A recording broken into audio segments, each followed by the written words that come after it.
The notary looked down at his hands. My older brother didn't even glance at me when he said it. He was talking to the estate attorney like I wasn't sitting 3 feet away from him at the same table. "She's never contributed anything to this family," he said. "She chose her little career over all of us. She doesn't deserve a cent." The attorney cleared his throat. He shifted in his chair. He looked at my brother, then at the documents in front of him. Then, just for a second, at me. I didn't say anything. I'd learned a long time ago that silence was the only answer that couldn't be used against you. I need to back up a little. Our mother passed in late October. It wasn't sudden, she'd been sick for almost 2 years. But somehow it still felt like the floor dropping out from under everything. She was the one who held the family together, not loudly, not with grand gestures. She was the kind of woman who remembered everyone's coffee order and kept a spare key to every one of her kids' apartments and never once made you feel like a burden for needing her. When she was gone, there was nothing left to hold us together. My brother, the oldest, had always run things like a small kingdom. He was 12 years older than me, and growing up, that gap felt like a canyon. By the time I was learning to ride a bike, he was already married, already established, already the one my parents introduced first at every family gathering. I was an afterthought in the lineup. The youngest, the one who'd taken the longest to figure out what she wanted. What I wanted, it turned out, was emergency medicine. I'd gone through nursing school later than most people. I was 24 when I started, 27 when I finished, 30 when I passed my boards and landed in the ICU at a level 1 trauma center downtown. It wasn't glamorous. The hours were brutal. The pay was decent, but not impressive.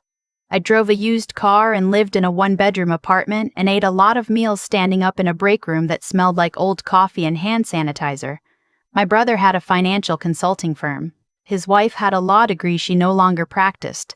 They had a house in the suburbs with a 3-car garage and a landscaper who came every Thursday. He'd never said outright that he thought less of me. He didn't have to.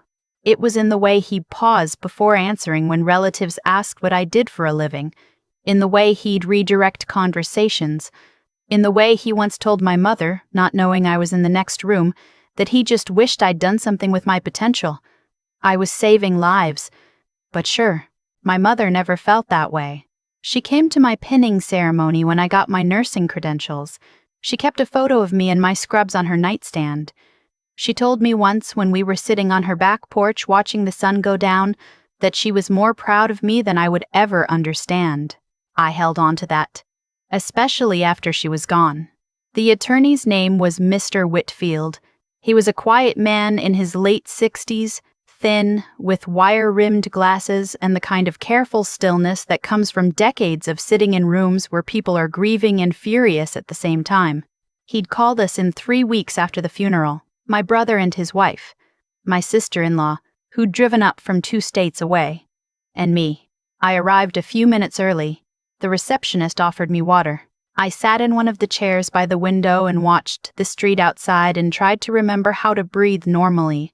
My brother arrived with his wife. He nodded at me the way you'd nod at someone you recognize but can't quite place. Not cold, exactly, just distant, managed.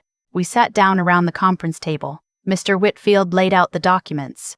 He explained the process. This was standard, he said, straightforward, and then he began to read.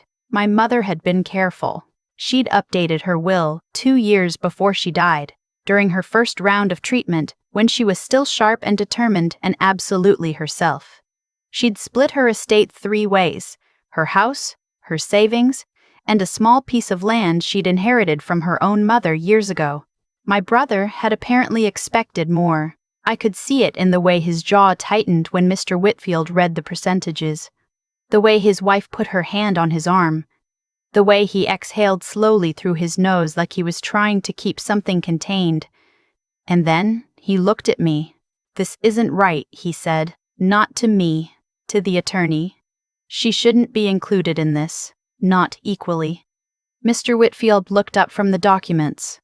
"Your mother's instructions are clear," he said. "Our mother was sick," my brother said. "She wasn't thinking clearly. She didn't understand what she was doing. She updated this document with full legal counsel," Mr. Whitfield said.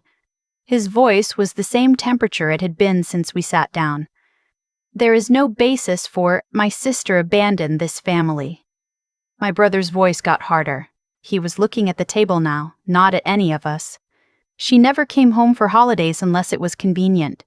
She never helped when Mom needed help. She has a job that takes up her whole life and leaves nothing for anyone else. She chose that. She doesn't get to benefit from a family she walked away from.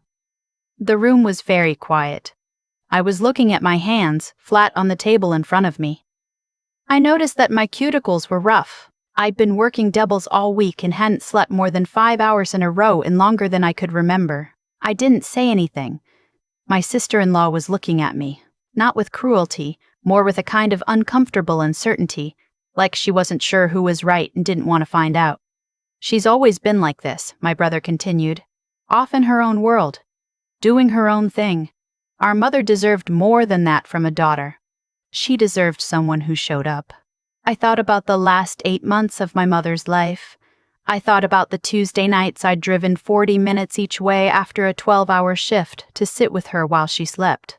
The medication schedules I'd helped her manage, the doctor's appointments I'd translated from medical language into plain English because she'd asked me to, because she trusted me to understand what they were saying.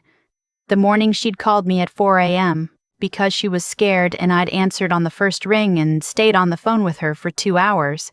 I didn't say any of that. I just think, my brother said, that the division should reflect actual contribution. That's fair. That's all I'm saying. Mr. Whitfield took off his glasses. He set them on the table in front of him. He looked at my brother for a moment, and then he looked at me. I'm sorry, he said. May I ask, are you the one who works at Mercy General? I looked up. Yes, I said. Something shifted in the room. I didn't know what it was yet. Mr. Whitfield folded his hands. I thought so, he said quietly. I wasn't certain at first. I only saw you briefly, and you weren't in scrubs. He paused. My wife was brought into your ICU 14 months ago. Cardiac event. She coded twice in the first hour.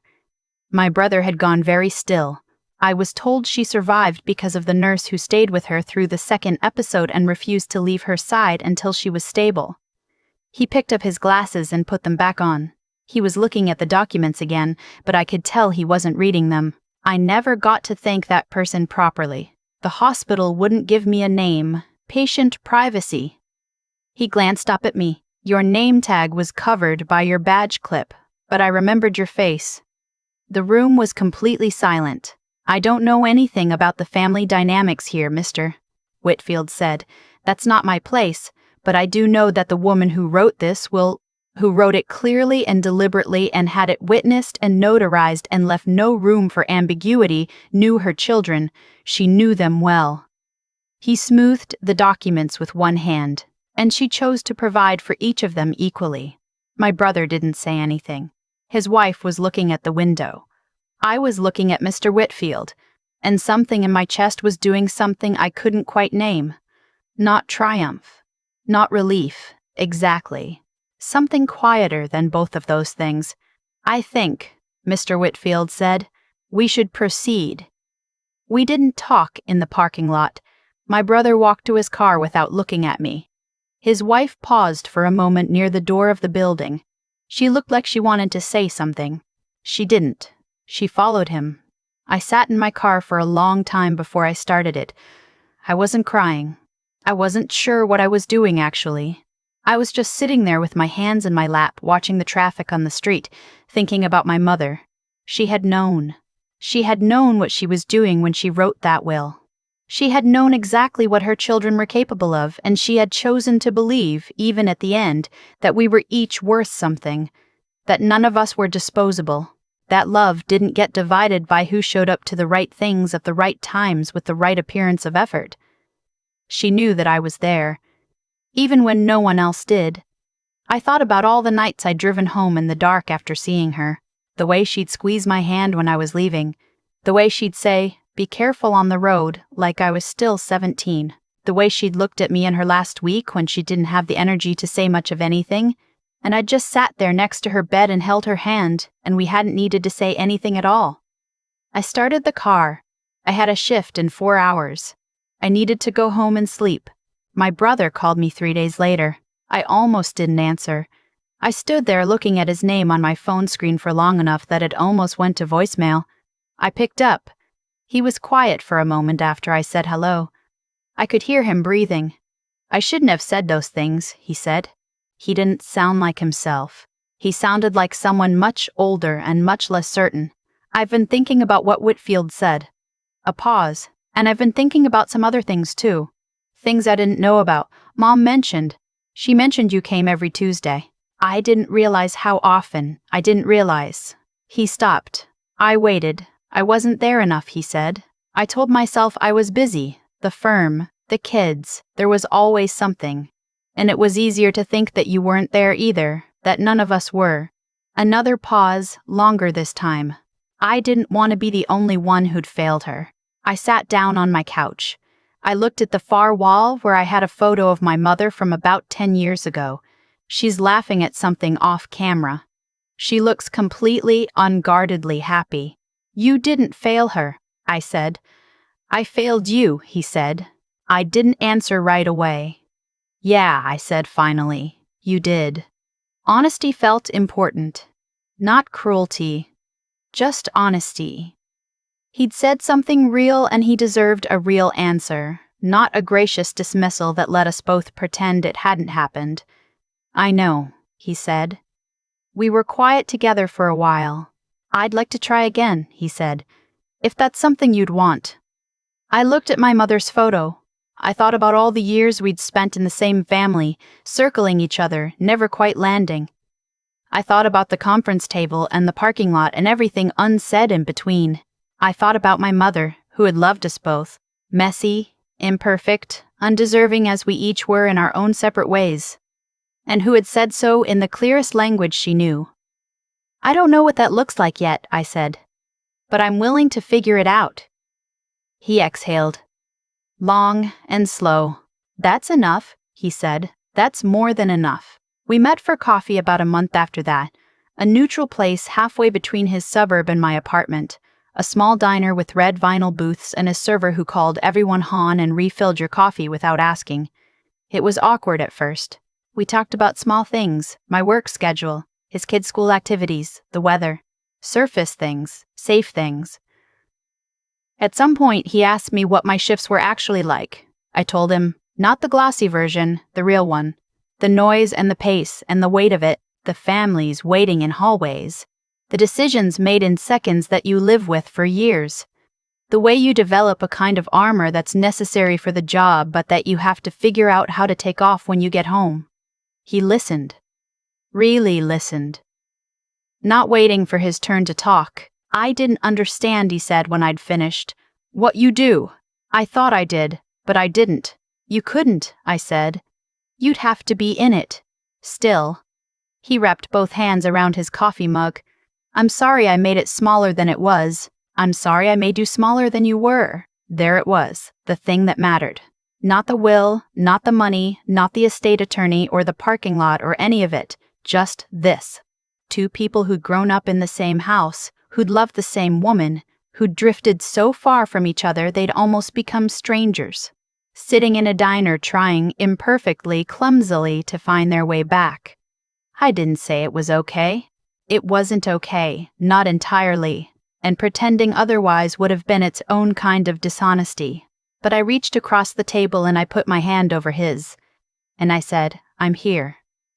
That's where we start. He nodded.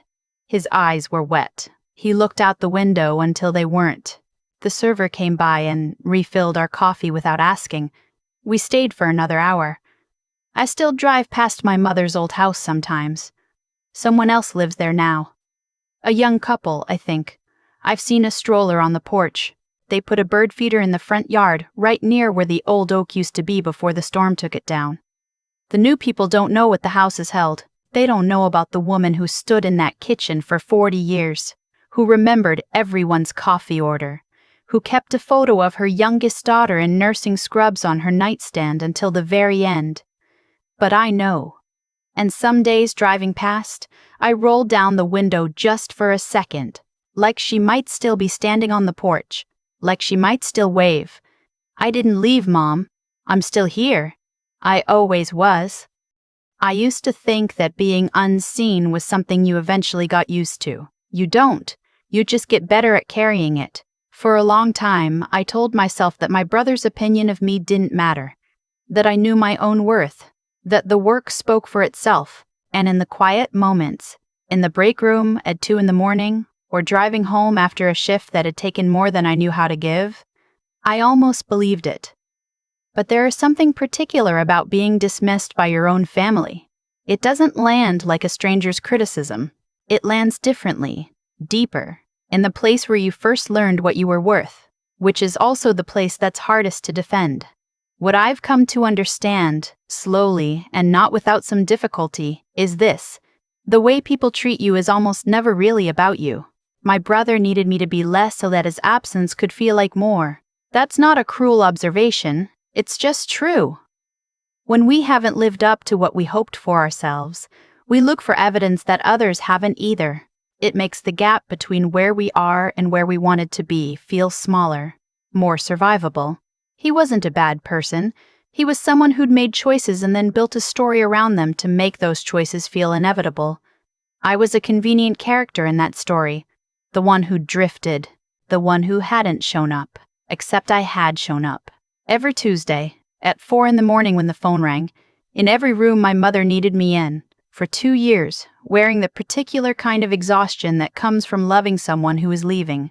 The thing about quiet, consistent effort is that it doesn't announce itself. It doesn't keep receipts. It just happens, in the dark without applause, because it's the right thing to do and you are the person who is there to do it. Mr. Clothing.